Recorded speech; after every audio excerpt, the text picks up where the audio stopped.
Bentley Continental GT Speed. Quando você fala em Speed na Bentley, significa os modelos que têm maior velocidade final, ou não.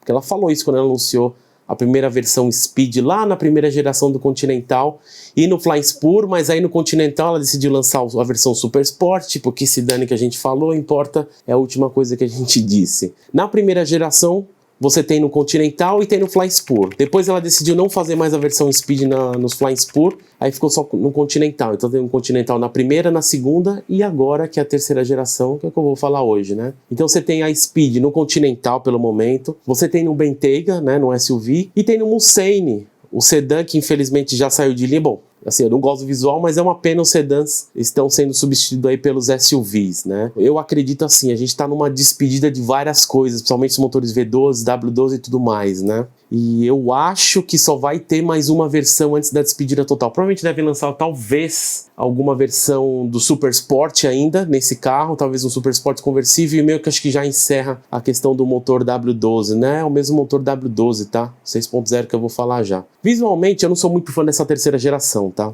Eu tive a oportunidade de ver pessoalmente na última viagem que eu fiz na Europa, eu tava com o Corner até, a gente foi lá no Salão de Paris, a gente passou na Alemanha e foi 2 carros que eu vi assim, três, na verdade, eram 3 threads de carros que eu nunca tinha visto, né? Pelo menos fora ali que a gente foi no Salão de Paris, a gente viu SP1, SP2, tá, outros carros, mas Série 3 quando é o lançamento, essa G20, né? Mas a gente viu fora, na Alemanha, a gente viu, a primeira vez que eu vi um Bentayga foi lá, a primeira vez que eu vi um Continental da terceira geração e a primeira vez que eu vi a Urus, né?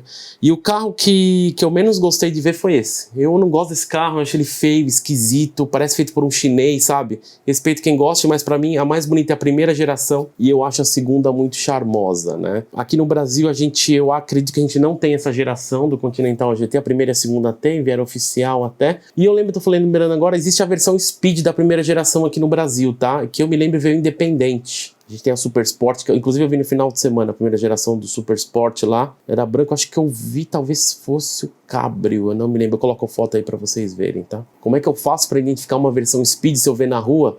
Vários detalhes em preto brilhante ou fosco, né? Então você vê na grade, detalhes pretos, ali tem um detalhe de carbono embaixo da soleira mesmo, embaixo do carro, né?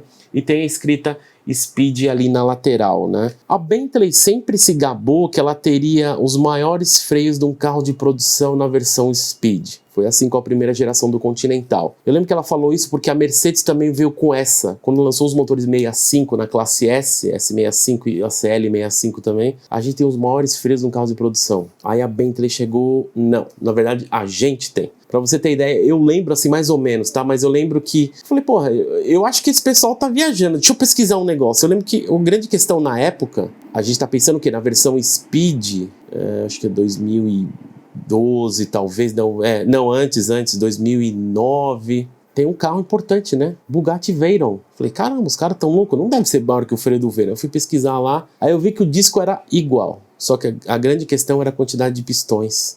Por que pareça, o Speed ele tem mais pistões que o Veyron. Isso me assustou na primeira geração, né? E hoje meio que tá se repetindo isso. Então vamos pensar, hoje no momento que eu tô gravando esse vídeo, o sucessor do Veyron é um Bugatti Chiron. O Chiron, pra você ter uma ideia, ele tem 8 pistões nas rodas dianteiras, né, de frenagem. Esse carro tem 10, tá? Tudo bem que no Chiron, nas rodas traseiras são 6 pistões, nesse carro são 4. Mas a grande questão é isso, tipo, caramba, o carro precisa de tanta frenagem assim, né? Ela não fala nessa terceira geração que ela tem ainda, ela detém um recorde. Eu acredito que talvez não tenha mais. Isso assim, que a Bentley falou é o tamanho do disco, não a quantidade de pistões. Mas assim, eu vou ser bem sincero, eu não me lembro de algum outro carro. Eu precisava pesquisar desses carros top speed, tipo Tuatara... Quem mais?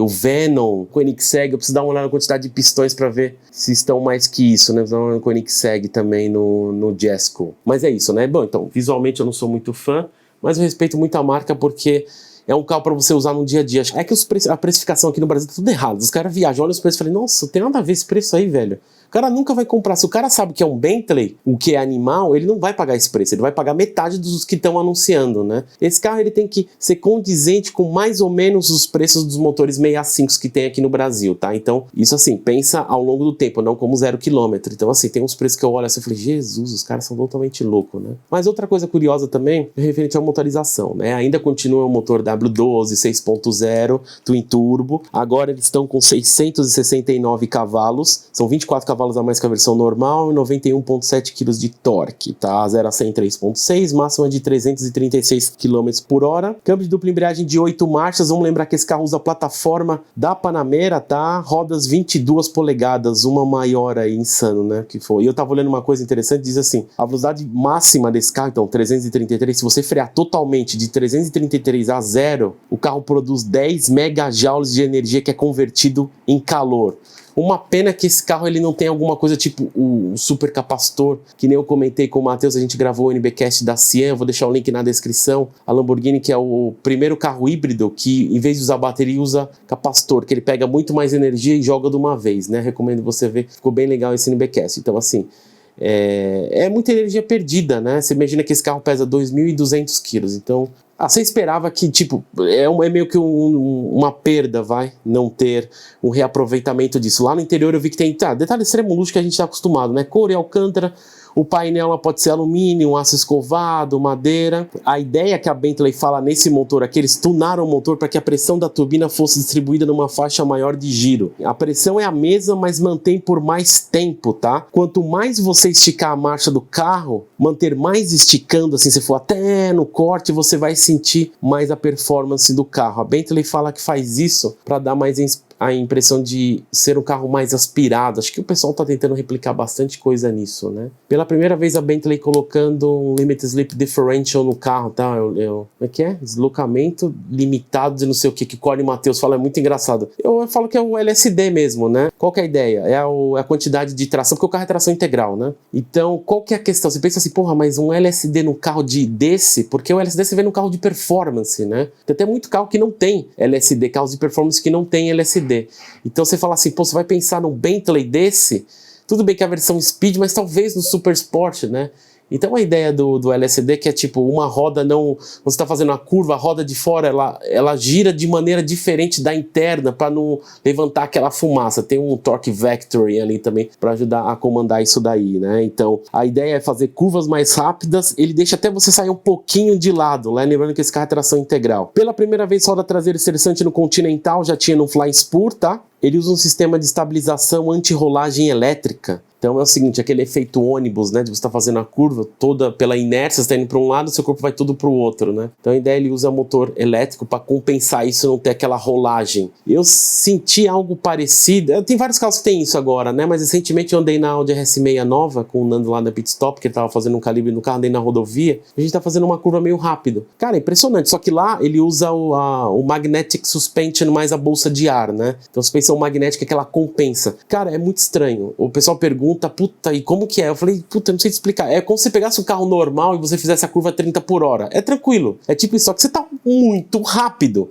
Só que parece que você tá... É tipo assim, dá confiança demais. Eu acho que é aí que mora o perigo, quando dá muita confiança em altas velocidades, pra você fazer uma merda, aí você imagina a roda traseira esterçante, tentar compensar. Lembra a ideia da roda traseira esterçante, né? Te ajudar na manobrabilidade embaixo, então em baixas velocidades ele gira oposto ao eixo traseiro, ao eixo dianteiro, perdão, e em altas velocidades gira na mesma direção para dar estabilidade, né? Então você imagina que a ideia é que a Bentley está deixando esse carro um pouco mais esportivo, porque por mais que seja speed, você fala, puta, mas o Bentley é um carro de luxo, e a Bentley deixa claro isso, ela fala assim, não esqueça que você está dentro do Bentley.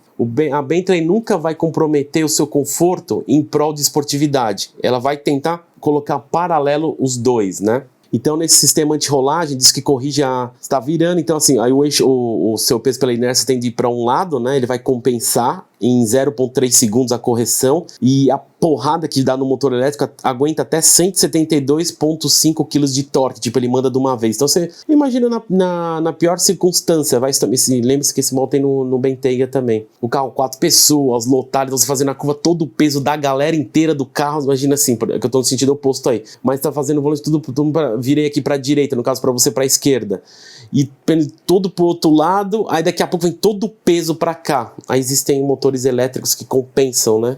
Então ele não fica aquele negócio, você vai se sentir normal. É como se ele levantasse a suspensão, né? Ele vai deixar mais duro para não ter aquele sistema de ônibus, né? O efeito ônibus lá. Cara, putz, grila. Eu acho demais isso, né?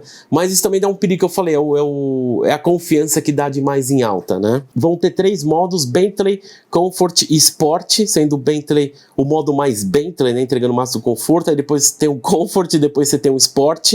O Sport ele vai mexer mais na tração, deixar o carro mais com tendência de tração traseira, tá? E você vai ter um modo, que eu vi umas pessoas falando, que ele não é exatamente Drift Mode, né? Que dentro do controle de estabilidade, no ESC lá, você vai ter o modo Dynamic, que você vai poder desligar tudo e o carro ele vai deixar um pouco mais de tendência traseira, então ele vai jogar um pouco a traseira na hora de você entrar numa curva. É tipo, ele vai, em vez de ele sair de frente, ele vai tender a sair um pouco mais de traseira. Ou uma espécie de drift, ele vai deixar você brincar um pouco quando você desliga todo o sistema, né? Então é isso aí, o que a Bentley fala, lembre-se, esse carro é um carro de luxo com toque de performance, então a gente nunca vai comprometer o luxo em prol, por exemplo, da performance, né? Mas a gente vai tentar sempre alinhar os dois. Beleza? Então é isso do Continental. Se você gostou desse vídeo, dá um like aí, inscreva-se no canal e a gente se vê no próximo. Valeu, gente. Abraço, até.